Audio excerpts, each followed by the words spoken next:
হুনালিকা আল ওয়ালায়াতু লিল্লাহি আল হাক্কি হুয়া খায়রুন সাওয়াবান ওয়া খায়রুন উকবান। সূরাতুল কাহফি সূরা নম্বর 18 আয়াত নম্বর 44। সেই স্থান ও মুহূর্তেই তার উপলব্ধি হওয়া উচিত ছিল যে সুরক্ষা আসে একমাত্র আল্লাহর কাছ থেকে, যিনি পরম সত্য, তিনি পুরস্কার ও শেষ ফলাফল দেওয়ার ব্যাপারে উত্তম। আমরা পড়ব হুনালিকা। হুনালিকা বলতে মানে ইংলিশে বলে দের এন্ড দেন, আর বাংলায় অনুবাদ করলে কিছুটা এরকম হবে, সেই স্থান ও মুহূর্তেই মানে এটা মানে হওয়া উচিত ছিল, তার উপলব্ধি হওয়া উচিত ছিল। হুনালিকা মানে ওইটুকুটাই, কিন্তু বুঝতে হবে তো বাক্যের যে ভাবটা সেটা তো পরিপূর্ণ করতে হবে, না হলে তো হুনালিকা থেকে তো সেটা ভাবটা প্রকাশ পাচ্ছে, কিন্তু বাংলায় যদি এখানে থেমে যায় সেই স্থান মুহূর্তেই, তাহলে হচ্ছে না। তাহলে কি পরিপূর্ণ করতে গেলে, পরিপূর্ণ অর্থ করতে গেলে এই অবধি বলতে হয়, সেই স্থান মুহূর্তেই তার উপলব্ধি হওয়া উচিত ছিল যে, এই অবধি হুনালিকা, সেই স্থান ও মুহূর্তেই তার উপলব্ধি হওয়া উচিত ছিল যে আল ওয়ালায়াতু সুরক্ষা, লিল্লাহি ইজ ফ্রম ইজ মানে বিলংস টু আল্লাহ বলতে পারি, আল হাক্কি দ্য ট্রু। তাহলে এই বাংলা অনুবাদ করতে সুরক্ষা আসে আল্লাহর কাছ থেকে বলতে পারি, বা একমাত্র আল্লাহর কাছ থেকে বলতে পারি, সেই ভাবটা এখানে আসলে প্রকাশ পাচ্ছে। যে জোরালো একটা শব্দ দিয়ে, হার্ফ দিয়ে শুরু হলো বাক্যটা, সেই কারণে এই জোরালো ব্যাপারটা পুরো বাক্যর মধ্যে আছে, সেটা বুঝতে হবে। আল ওয়ালায়াত সুরক্ষা, লিল্লাহি আসে একমাত্র আল্লাহর কাছ থেকে, আল হাক্কি, আল হাক্কি, আল হক যিনি পরম সত্য। আসলে সত্য বললেই হতো, আল্লাহর কাছ থেকে সত্য, মানে কথাটা সত্য না আল্লাহ সত্য, অ্যারাবিক কনস্ট্রাক্ট থেকে ওটা ক্লিয়ার, কিন্তু যখন বাংলায় সাজানো হচ্ছে, যেহেতু বাংলার যে শব্দের মানে সাজানোর ব্যাপারটা ভিন্ন হয় আরবির থেকে, তাহলে ওইটা শুধু যদি কমা দিয়ে মানে সুরক্ষা আসে আল্লাহর কাছ থেকে, সুরক্ষা আসে একমাত্র আল্লাহর কাছ থেকে কমা সত্য, ব্যাপারটা কিন্তু খুব একটা পরিষ্কার হয় না। সেই কারণে এখানে আমাকে বলতে হচ্ছে যিনি পরম সত্য। ঠিক আছে, এটা ব্যবহারটা এই কারণে করতে হয়েছে কারণ ওটা ক্ল্যারিফাই করতে হচ্ছে যে আল হাক্কি শব্দটা আল্লাহকে আল্লাহর বদল স্বরূপ, আল্লাহর বদল, লিল্লাহি বা লিল হাক্কি, এইভাবে এটা বুঝতে হবে। ঠিক আছে, তাহলে আসে কার কাছ থেকে? আল্লাহর কাছ থেকে। বা কার কাছ থেকে আসে বলতে পারি? পরম সত্যর কাছ থেকে, মানে অর্থাৎ আল্লাহর কাছ থেকে। এই ব্যাপারটা কনস্ট্রাক্টে রয়েছে। হুয়া খায়রুন, এখানে তিনি, খায়রুন মানে উত্তম, সাওয়াবান তিনি তো সওয়াব না, তাহলে এর ব্যাপারটা কি? তিনি সওয়াব মানে পুরস্কার বলতে পারি, তিনি পুরস্কার দেওয়ার ব্যাপারে উত্তম। আল্লাহ থেকে ভালো পুরস্কার কে দিতে পারে? আবার এভাবে যদি ওয়াও আছে, ওয়াও ফাতা ওয়া, ও খায়রুন উত্তম, ওকবান শেষ ফলাফল দেওয়ার ব্যাপারে উত্তম। এখানে খয়রুনটা দুবার এসে আমরা মানে আসলে বলতে পারতাম তিনি আহ, এটা এটা বাংলায় সাজাতে গেলে এরকম হতো, তিনি পুরস্কার দেওয়ার ব্যাপারে উত্তম ও শেষ ফলাফল দেওয়ার ব্যাপারে উত্তম, দুবার বলতে পারতাম, কিন্তু বাংলায় আসলে প্রয়োজন পড়ছে না। খায়রুন শব্দটা যদিও দুবার এসছে, প্রয়োজন পড়ছে না, একবারেই ব্যাপারটা বোঝা যাচ্ছে। দুটো শব্দ আলাদা কি? তাওয়াব, ওকুব, তাওয়াব, ওকুব, এই দুটো শব্দ। তাহলে তাওয়াব মানে পুরস্কার, ওকুব মানে শেষ ফলাফল। এখানে আসলে আরেকটু গভীরে যাওয়া দরকার, যদিও খুব বেশি মানে সময় লাগবে না এই আলোচনাটা করতে। সেটা হচ্ছে যে এই দুটো শব্দের ব্যবহার কেন করা হয়েছে, তাওয়াব আর ওকুব, ওকুব। এটা এই কারণে যে আমরা এই যে আমাদের যে জীবন, যেটা পরীক্ষা স্বরূপ, ভালো কাজ করলে তাওয়াব পেতে থাকছি তো, তাহলে এই যে পুরস্কার দেওয়া হচ্ছে আমাদেরকে, আল্লাহ দিচ্ছেন, তো পুরস্কার দেওয়ার পরে সব থেকে উত্তম কি? আল্লাহ। আল্লাহ ব্যতীত আর কি হতে পারে? এই পুরস্কারগুলো অ্যাকিউমুলেট হচ্ছে, কিন্তু এর ফলাফল আমরা কখন পাবো? শেষ ফলাফল উকবান, শেষ ফলাফল কখন পাবো? কিয়ামতের দিনে, বিচার দিবসে পাবো, বিচারের দিনে আমরা পাবো। তাহলে শেষ ফলাফল দেওয়ার ব্যাপারেও উত্তম। ব্যাপারটা বোঝা গেল? তাহলে একটা এখানে, একটা সেখানে, এই ব্যাপারটা এখানে বলা হচ্ছে। ওকুবান মানে মানে ফলো করা, এটা আবার যদিও ফলের সঙ্গে কোনো রিলেশন নেই, ফলো করা।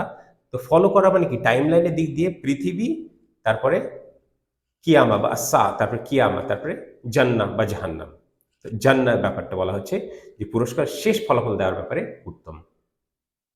ঠিক আছে, তো এই ব্যাপারটা ছিল। এখানে আর কি বলবো? আল ওয়ালায়া, আল ওয়ালায়াটা সুরক্ষা কেন করেছে এটা বলতে পারি। আচ্ছা, ওয়ালি শব্দটা আমরা জানি প্রোটেক্টিভ ফ্রেন্ড। তো একটা শব্দ যদি জিজ্ঞেস মানে চয়েস করতে হয়, এখানে চয়ন করতে হয়, তাহলে প্রোটেক্টরটা বেশি সুটেবল আল্লাহর ব্যাপারে ফ্রেন্ডের থেকে। ফ্রেন্ড ঠিক আছে, কিন্তু প্রোটেক্টরটা মানে প্রোটেক্টিভ ফ্রেন্ড হচ্ছে ওয়ালি। আল ওয়ালায়া ওই ওই মানে এই সব কানেক্টেড ওয়ার্ড তো, তাহলে দুটোর মধ্যে একটা বেছে নিতে হলে প্রোটেক্টরটাই বেছে নেওয়াটা উত্তম। আর ফ্রেন্ড বন্ধু ঠিক আছে, কিন্তু এখানে মানে ভারী ব্যাপারটা কমে যাচ্ছে, তো এখানে তো দুটো বলা যাচ্ছে না।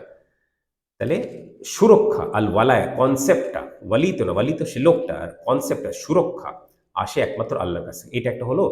আর হুনালিকা তো বললাম, দেন এন্ড দেন।